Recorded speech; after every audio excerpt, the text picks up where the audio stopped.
It is Pitch Fever on your radio from 3 to 7 p.m. That's how we do it. Nothing but the world of sports. What is happening, what is going to happen, and of course, what happened in the world of sport. We are focusing on the Africa Cup of Nations that kicks off tonight.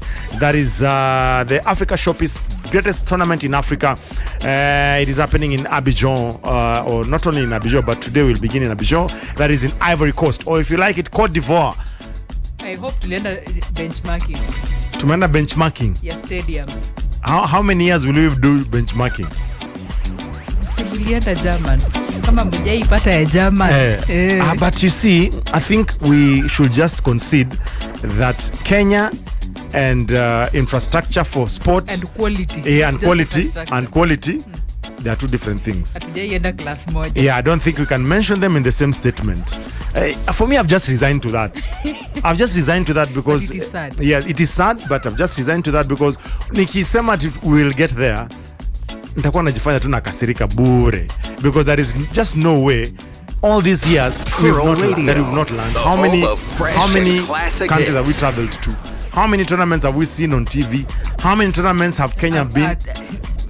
Unashanga, what else? How many leaders have we ever had? How many graduates come from universities with degree in architecture? So let's just say sisi ni watu wa kuimport, tunaenda tu kucheza zile za huko na tunafurahia hizo uwanja na tunasema wako na uwanja mzuri.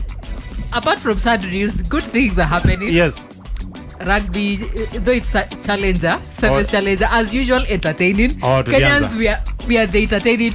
It's sad we are not in the sevens. Yeah, Kenyans they turned up in our games in Dubai. They've turned up. People have turned up, yes. But as usual, we are the most entertaining team. The way we celebrate, the way we play, we are just entertaining. For Kenyans, you have to love the players. You have to love how we play. Yes, everything until it reaches to infrastructure. Joe the DJ. Nasikia unataka kutengeneza uwanja. Hiyo tulidiscuss tukapeana proposal. Sasa tungoje tu. Hakuna kitu kingine, ni tungoje tu. Ni proposal because it is the responsibility of government to do sports facilities. But again, after every 5 years or 10 years, we change regimes. Regimes that come, they don't recognize what the other regime was doing and they stop those projects and all that. So what will happen? Now we are having Chan. Sindio, we are hosting Chan. We are supposed to be hosting them. I think Buhungu will be one of the stadiums. Since you're saying that, there is even Kipkeino Classics. Kipchoge. Yes, Kipkeino Classics, which are supposed to, they'll come early. Around March, if I'm not because the Olympics are also there. Yes, either in March or April. Itakuchezewa wapi? Watu watakimbia wapi? Nyayo Stadium itakuwa imefungwa. Ama tuseme tu itafunguliwa tena for Classics. Bila itafunguliwa for Crusades. Kukimbia tu ndo tumebaki. Kenya tumebakisha ni kukimbia. I saw a map somewhere. Yes. Mtoka Circle, East Africa, mpaka round up hivyo Central Africa. Around that area. Hakuna sports, hakuna football. Tuliachiwa ukimbiaji. Kukimbia tu ndo tuko nayo. But Tanzania is representing as well. They're in the AFCON. The only country from East Africa. Yes. Ethiopia hakuna. But tunasema at DRC is in East Africa. Can we really buy that? Lakini Kenya is in East Africa. Even Somali is in East Africa. Nowadays, in fact, Somali are very keen. Do not mention East Africa without them. Somalia. Me, the only East Africa countries that I can recognize right now. That is me. Kenya, Tanzania, Uganda. How wengine ni others? Wengine alisema Djibouti. Wengine ni others. Conversation ya Djibouti. At what time do we mention Djibouti in Africa?